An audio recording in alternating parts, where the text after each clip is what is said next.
One of the creepiest and most famous unsolved murders in German history happened in 1922 on an isolated farmstead in Bavaria, known as Hinterkaifeck.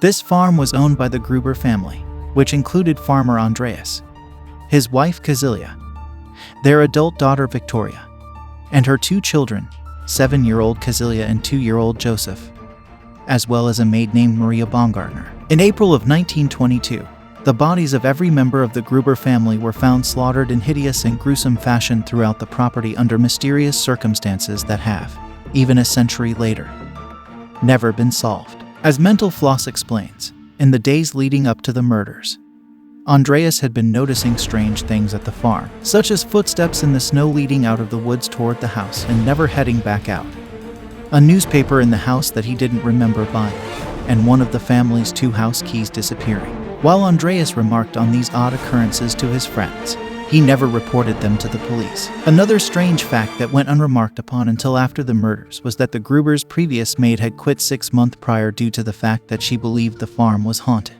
When police asked her later why she believed Hinterkaifeck had ghosts, she said it was because she kept hearing footsteps in the attic and had a constant feeling of being watched. Andreas had dismissed her concerns as superstition, much to his own detriment, it turns out. Despite the Gruber family's reputation for keeping to themselves, the town became concerned when the younger Cecilia didn't come to school on April 1st. Soon, the family's absence from church was noticed, as was the considerable amount of mail for them piling up at the post office. By April 4th, a search party was assembled by neighboring families, led by Lawrence Schlittenbauer, a farmer who had previously had a relationship with the widowed Victoria. What they found was a truly shocking, grisly scene, and you might want to skip the next paragraph if you don't care for those kinds of details. According to Atlas Obscura, the elder Cecilia had her skull cracked from multiple blows to the head, as well as bearing signs of strangulation. Andreas had blood caked all over his face, which was described as shredded,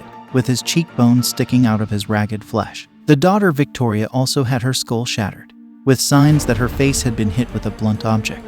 The young Cecilia had her jaw shattered and her face and neck were covered with slashing wounds. These bodies were found in the barn covered with hay, while the maid Maria and little Joseph were found inside the farmhouse, covered with sheets and a dress, respectively. The 2 of them seemed to have died fairly quickly after a number of blows to the head and face. The tool used in the murders was likely a mattock, a pickaxe-like tool used for digging. As Mental Floss explains, the members of the Gruber family likely all died instantly, with the exception of the 7-year-old Cecilia. The autopsy revealed that she had lived several hours after the murders, and clumps of her own hair found in her hands suggest that she had torn out her hair in distress before dying of shock. Despite the horrifying fates of the Grubers, the search party found that the farm animals and family dog had not been harmed, and had, in fact, even been fed and tended to in the days between the murders and their discovery. Smoke had been seen coming from the chimney in those days as well, suggesting that the murderer had been living calmly at the farmstead.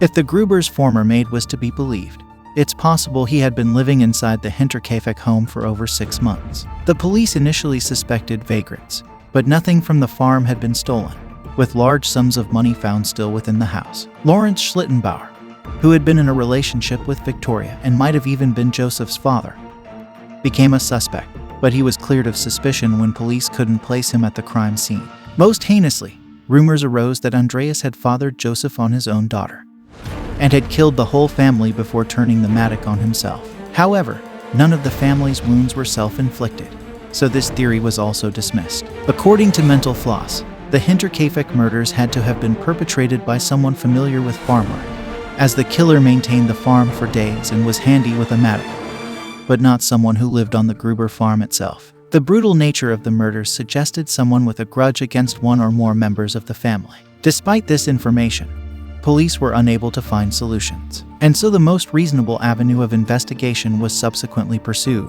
psychics. Shortly after the autopsies of the Gruber family, their heads were removed and sent to Munich, where clairvoyants were employed to seek out metaphysical clues from the Gruber family skulls. No such luck, unfortunately. The Hinterkaifeck farm was demolished the year after the killings, and the Grubers were laid to rest in a nearby cemetery, without their heads, which were lost during the chaos of World War II. A monument stands today near where the farm used to be, memorializing the victims. Meanwhile, in 2007, the Fürstenfeldbruck Police Academy took on the Hinterkaifeck murders, as a cold case. Despite the degradation and loss of evidence from the original crime scene, the death of various suspects, and the relative crudity of the initial investigation, the Academy was unable to conclusively solve the murder. But they did devise a theory that has been kept private out of respect for the families of those involved. As a result, the Hinterkaifeck murders remain, and might always remain, unsolved.